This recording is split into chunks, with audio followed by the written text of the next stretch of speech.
하나유스 친구들 안녕하세요. 이렇게 영상으로 다시 보게 돼서 너무 또 어색하기도 하고 기쁜 것 같아요.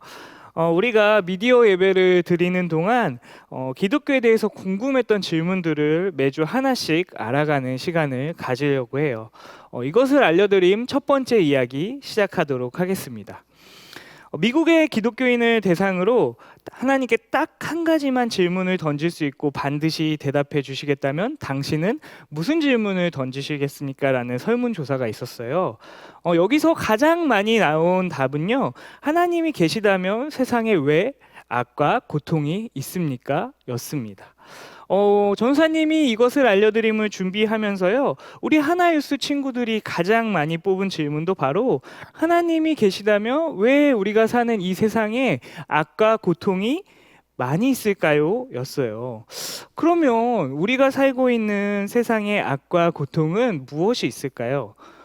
가까이서 우리 학교 폭력이 있을 수도 있고요, 따돌림이 있을 수도 있고요, 또 우리가 뉴스만 봐도 끔찍한 범죄인 살인이나 성폭행, 또 갑질로 인해서 많은 사람들이 고통받고 있는 모습을 우리는 볼 수 있습니다. 또 전 세계적으로 지금 우리도 겪고 있는 코로나 바이러스로 인해서, 또 기아로 인해서, 또 전쟁이나 자연재해로 인해서 많은 사람들이 고통 속에 살고 있고요, 죽어가고 있습니다. 이런 끔찍한 세상 속에서 하나님은 과연 어디에 계실까요? 하나님이 세상을 만드시고 돌보신다면 왜 이 세상에는 악과 고통이 있을까요? 우리가 사는 세상에 악이 있다는 것은 하나님이 안 계시기 때문일까요? 근데 이 질문을 우리가 좀 다시 생각해 볼 필요가 있어요. 반대로 세상에 선이 아주 많다면 하나님이 계신 것일까요? 이 질문에 이렇게 접근할 수 없습니다. 그러면 어떻게 이 악과 고통의 문제를 접근해야 될까요? 인간이 겪고 있는 악과 고통의 근원에 대해서 알아갈 때 우리는 이 문제를 해결할 수 있습니다. 그렇다면 하나님께서 악을 만드신 건가요? 아니에요. 악의 근원을 알기 위해서는 하나님께서 인간을 처음 만드셨을 때로 우리가 돌아가 봐야 합니다. 하나님은 우리를 만드실 때 자유의지를 주셨어요. 이 말을 더욱더 쉽게 하면요, 우리가 자유롭게 선택할 능력을 주셨다는 거예요. 우리가 선을 선택할 능력을 우리에게 주셨고요, 우리가 악을 선택할 능력을 우리에게 주셨어요. 하나님은 우리가 미리 계획하신 프로그램에 따라 행동하는 로봇처럼 만들지 않으셨다는 것이죠. 하나님은 세상에 악이 존재할 가능성은 만드셨지만요, 이 악을 존재하게 한 것은 바로 인간의 선택입니다. 세상에 있는 모든 악과 고통은 하나님으로부터가 아니라요, 이것저것을 선택할 수 있는 사람의 자유의지로부터 나옵니다. 하나님께서 뜻하시고 행하시는 것은요, 우리가 성경을 보면 알 수 있듯이 언제나 선하신 것을 알 수 있습니다. 기독교 초기 신학자인 오르겐의 말에 따르면요, 마치 어둠이 빛의 부재인 것처럼 악은 선의 부재다라는 말을 했습니다. 빛이신 하나님으로부터 멀어진 곳에서 악이 존재한다는 이야기죠. 선하지 않는 것은 무엇이든 하나님을 떠나 자기 마음대로 하는 인간의 선택에 의해서 시작된 것입니다. 우리도 내 이익을 위해서요, 남을 조종하거나 때로는 착취하기도 합니다. 이것의 시작점은요, 우리가 쉽게 생각하는 장난일 수도 있지만 이것이 점점 더 커진다면요, 지금 우리 사회가 겪고 있는 가장 큰 문제인 N번방 사건처럼 커져버립니다. 이뿐만일까요? 우리가 지금 이렇게 미디어 예배를 드리게 된 이유도 코로나 바이러스 때문이잖아요. 어떤 학자는 이 코로나 바이러스를 설명하는 이론으로 이렇게 얘기하는데요, 인간은 원래 야생동물과 거리를 두고 살았는데 인간의 영역을 점차 넓혀가면서 야생동물과 점점 가까워졌어요. 야생동물의 바이러스가 접촉을 통해 인간에게 넘어와서 변종에 이르기 때문에 우리는 계속 그 야생동물의 영역까지 더 넓혀가는 그 인간의 탐욕으로 생태계가 파괴됨으로써 이 엄청난 질병을 우리가 얻게 된다는 거죠.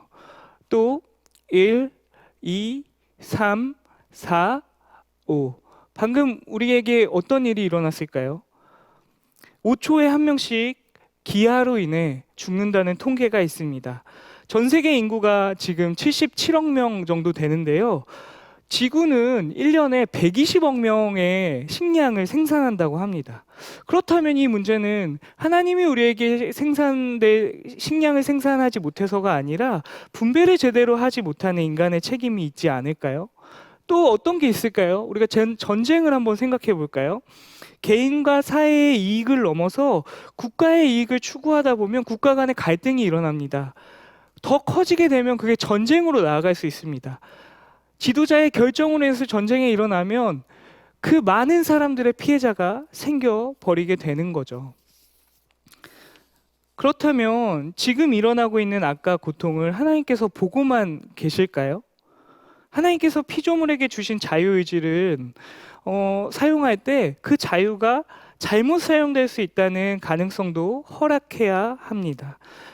그리고 그 자유에는 반드시 책임이 따르게 됩니다. 자유롭다는 것은요, 선을 행하는 선택이든 악을 행하는 선택이든 책임이 따른다는 것입니다. 인간이 악한 선택을 해서 따르는 끔찍한 고통 앞에서 왜 하나님은 이 악한 선택을 하는 자유를 간섭하시지 않으실까요? 그때 막았으면 이런 끔찍한 일도 일어나지 않았을 텐데요. 선택의 자유를 주지 않는다면요, 자유의 의미는 없을 것입니다.